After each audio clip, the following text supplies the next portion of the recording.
একটা মানুষকে পাথর দিয়ে মারতে মারতে একদম মেরেই ফেললেন। ঘটনা শুরু হয়েছে বুধবারে, ঘটনাটা ঘটছে বুধবারে। আজকে 2 দিন পরে এই ভিডিও ভাইরাল হয়েছে। কেন, কিসের কারণে? সাংবাদিকরা, বাংলাদেশে যারা সংবাদ মাধ্যম আছেন, মিডিয়া আছেন, তারা কোনোভাবে এই সংবাদ প্রচার করে না। আজকে 2 দিন পরে ফেসবুকে ভাইরাল হওয়ার পরে এখন তোলপাড় হয়েছে। তার আগে তো এর কোনো নামগন্ধই আসে না। আজকে 2 দিন হয়ে গেছে, কোনো মিডিয়াতে আসলো না। এই ঘটনার সামনে বহু মানুষ দাঁড়ানো আছে আশেপাশে, কেউ আগে আসলো না।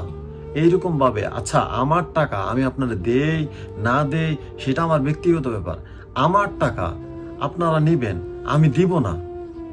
জোর কইরা নিবেন, আমি দিব না। এই কারণে আমার জীবনটা শেষ করে দিবেন এইভাবে পাথরের আঘাতে আঘাতে। এটা কি জাহেলিয়াত যুগ? এটা কি আইএমএ জাহেলিয়াত যুগ, যে আমি জাহেলিয়াত যুগে আছি, আপনি যা ইচ্ছা তা করবেন আমার সাথে, আমার জিনিস আমি আপনারা দিব না? এইভাবে প্রকাশ্যে মানুষের সামনে নির্মম ভাবে এইভাবে মারতে পারেন? আজকে 2 দিন পরে কিভাবে ভাইরাল হয়, তাও ফেসবুকে, কোনো সংবাদ মাধ্যমে আসে না। আরেকজন তো একদম লন্ডনে বসে 10% করে খাইতেছেন, লজ্জা করে না? এই যে আপনি যে বলেন এই লোকগুলা আপনার দলের না, এই লোকগুলার দায়ভার আপনি নিবেন না, এই লোকগুলার আপনি বহিষ্কার করবেন, এটা নেন কেমনে?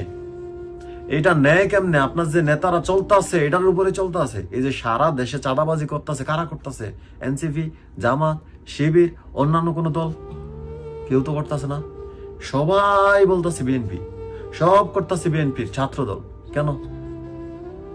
এইটা কি কোনো যোগ হইতে পারে? এই যে এতগুলা মানুষ রক্ত দিলে, এতগুলা মানুষ জীবন দিল এই সব দেখার জন্য?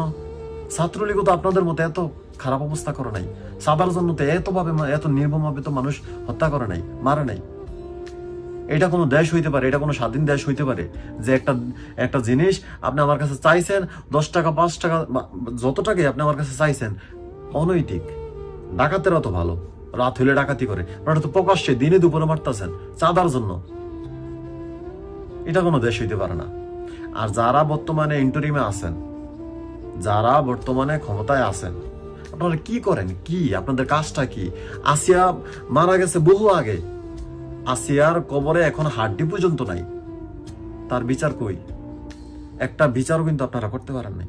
তো এই অভ্যুত্থানের দাম রইল কি? না পারলে ক্ষমতা ছাইরা দেন। কি কি কারণে আপনারা পারতেছেন না, কোন কোন বাধা আসতেছে জনপ্রকাশ্যে কইরা আপনি ছাইরা দেন, ক্ষমতা ছাইরা দেন। আপনার তো রাখার কোনো মানে হয় না যে আমি পারতাছি না তারপর আপনারা রাখতে হইব, এমন তো কোনো কথা না।